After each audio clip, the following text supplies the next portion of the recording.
Next, I come to the question of the Vigilance Commission.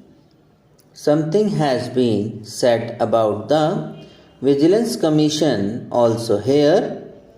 It is a good thing that the government should be thinking of eradicating corruption in public life.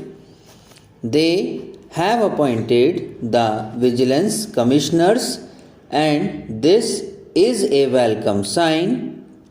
In the states also, similar commissions have been appointed, but I have my doubts regarding the usefulness of these commissions. In the first place, I have objection to the appointment of the chairman of the commission. In our state, one of the retired High Court judge has been appointed. He was vice chancellor and he was made to resign, and he was appointed the vigilance commissioner in that state. Particularly, I am opposed to the appointment of any retired High Court judge because I am of the opinion that High Court judges should not be appointed after their retirement. This is another way of corrupting the man. Our High Court judges are very good. There may be some exceptions, but so far they have kept up the reputation of the judiciary.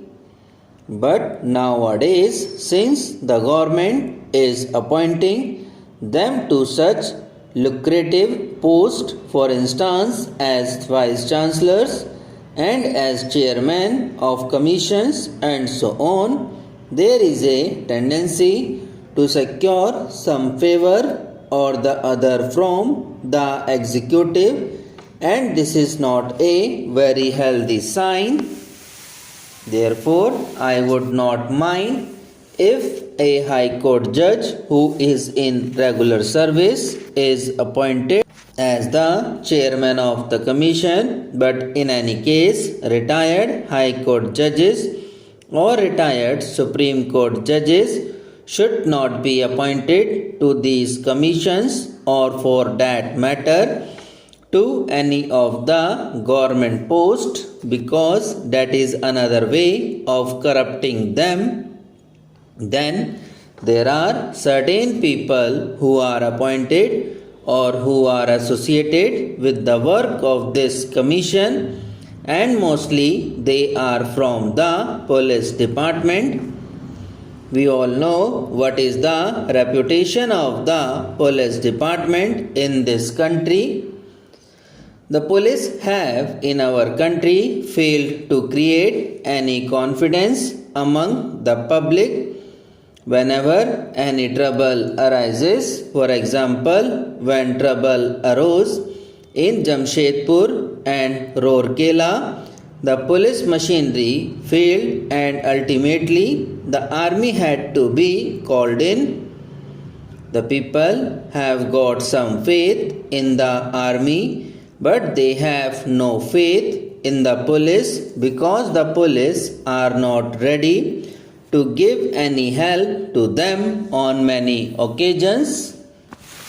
The work of investigation under the Vigilance Commission is entrusted to such a machinery, and I have gave doubts whether in that case the commission will be able to come to grips with the problem or be able to find out the real cases of corruption through this machinery.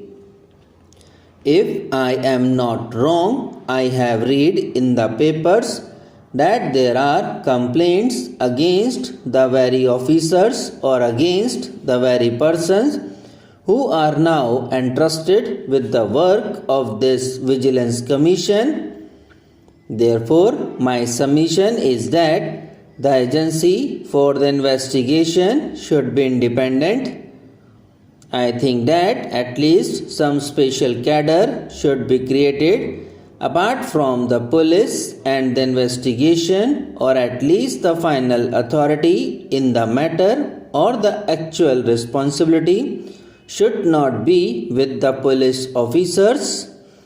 What I have been told is that these very police dignitaries are entrusted with this investigation work, and when these police people investigate these cases, I doubt whether any real case can be brought to the notice of the Vigilance Commission. Next, I come to certain items which are referred to here as items of the court decrees. Last time when I spoke on the appropriation bill, I had requested the government not to act like a private party. The government appoints the arbitrator, and then being aggrieved against the decision of the arbitrator, they go in appeal to the High Court or to some other higher authority.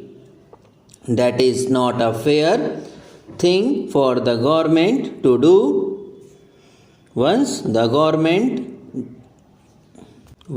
arbitrator gives his decision, the government, like a good litigant, should accept that verdict and accept that judgment, and should not waste public money in going in appeal on that.